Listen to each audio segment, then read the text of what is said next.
इस एपिसोड के पार्ट 2 की शुरुआत में हम देखते हैं कि पी सिंह और उसकी माँ एक साथ बैठे होते हैं और वो बातें कर रहे होते हैं।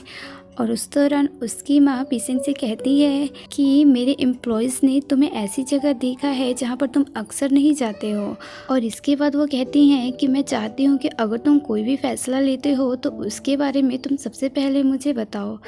तभी इस पर पी सिंह उससे कहता है कि मैं अब 20 साल का हो चुका हूँ और मुझे क्या करना है क्या नहीं करना है मैं अच्छे से समझ सकता हूँ, लेकिन अगर आप इस बात को एक्सेप्ट नहीं कर सकती तो ये आपकी प्रॉब्लम है। तभी इस पर उसकी माँ कहती है कि तुम्हें ऐसा क्यों लगता है कि मैं तुम्हारे फैसले को एक्सेप्ट नहीं करूँगी। और वो कहती हैं कि अपनी सेक्सुअलिटी जानना अलग बात है, लेकिन इसके बारे में दूसरों को बताना अलग बात है। और इसके बाद दूसरा सीन जाता है जहाँ हम देखते हैं कि पियर माई और नॉट एक साथ एक बार में थे और वो ड्रिंक कर रहे थे। और उस दौरान नॉट पियर माई से पूछता है क्या तुम और कभी सच में एक दूसरे को डेट कर रहे हो। तो इस पर पियर माई उससे कहती है कि ऐसा कुछ नहीं है, हम तो सिर्फ अच्छे दोस्त हैं। तो नॉट उससे कहता है कि वैसे तुम्हें क्या लगता है कभी एक स्ट्रेट लड़का है। तो इस पर पियर माई उससे पूछती है कि तुम कहना क्या चाहते हो। तो नॉट उससे कहता है कि मुझे लगता है कि कवि स्ट्रेट लड़का नहीं है, वो लड़कों को ही पसंद करता है बल्कि लड़कियों को नहीं। और इसके बाद अगला सीन जाता है पी सिंह के घर में जहाँ पर कवि सो रहा था और वो नींद में अपनी सच्चाई बताने लगता है। और वो कहता है कि मैं फ्यूचर से आया हूँ, मैं यहाँ का नहीं हूँ। और वो कहता है कि दरअसल जो मेरे पास एक क्रिस्टल बॉल थी उसी की वजह से मैं यहाँ पर पहुँचा हूँ। और कवि की बातें सुनकर पी सिंह थोड़ा सा हैरान होता है, लेकिन वो उसकी बातों पर ज़्यादा ध्यान नहीं देता है क्योंकि उस दौरान कवि नींद में भी था और नशे में भी था। और इसके बाद अगला सीन होता है अगली सुबह जहाँ हम देखते हैं कि कवि की नींद खुलती है और कवि उठते ही याद करता है जो कि उसके और पी सिंह के बीच पिछली रात में हुआ था। मतलब उन दोनों ने पिछली रात को एक दूसरे को किस किया था।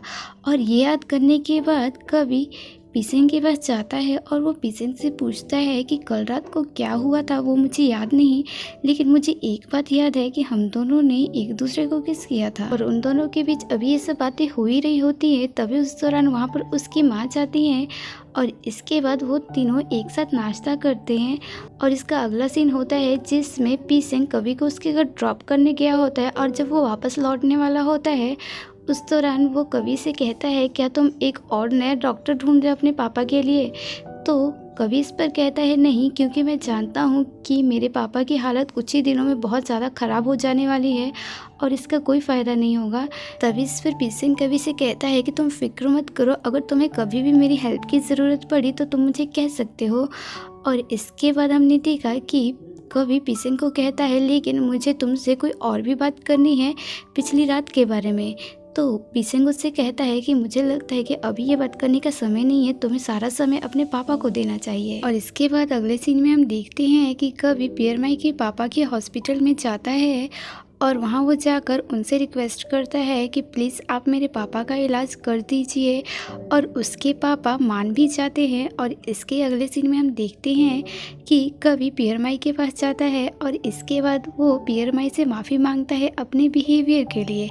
तो इस पर पियर माई उससे कहती है कि माफ़ी मांगने की कोई ज़रूरत नहीं है क्योंकि मैं तुम्हारी सिचुएशन को समझती हूँ। और इसके बाद अगले सीन में हम देखते हैं कि कवि अपने पापा को कॉल करता है और वो अपने पापा से कहता है कि मैंने आपके लिए एक डॉक्टर ढूंढ लिया है, अगर आपको सर्जरी जल्दी से जल्दी चाहिए तो ये भी हो सकता है। तभी उसके पापा कहते हैं कि इसकी कोई ज़रूरत नहीं है, मैं इधर से इलाज करवा रहा हूँ।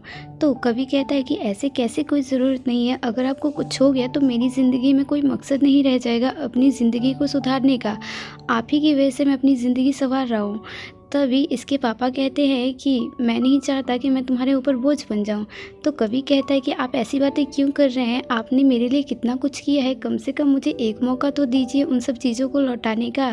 तो इसके बाद उसके पापा मान जाते हैं। और इसके बाद अगले सीन में हम देखते हैं कि कवि पी सिंह को बताता है कि उसके पापा इलाज करवाने के लिए मान गए हैं।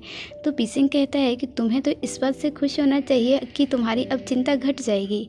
और इसके बाद कवि पी सिंह को कहता है कि लेकिन मुझे तुमसे एक बात करनी है, वही पिछले रात के बारे में। और इसके बाद अगला सीन जाता है पी सिंह के घर में जहाँ पर कवि उसके घर को देखकर हैरान रह जाता है और वो कहता है कि तुम इतनी शानदार घर में रहते हो। और वो कहता है कि मुझे मुझे ना तुमसे जेलस फील हो रही है इस बात को लेकर। तो पीसेंग कहता है कि जेलस करने की कोई ज़रूरत नहीं है, बस तुम्हें इतना करना है कि तुम मेरी फीलिंग्स को एक्सेप्ट कर लो और इसके बाद तुम भी मेरे साथ इस घर में रह सकते हो।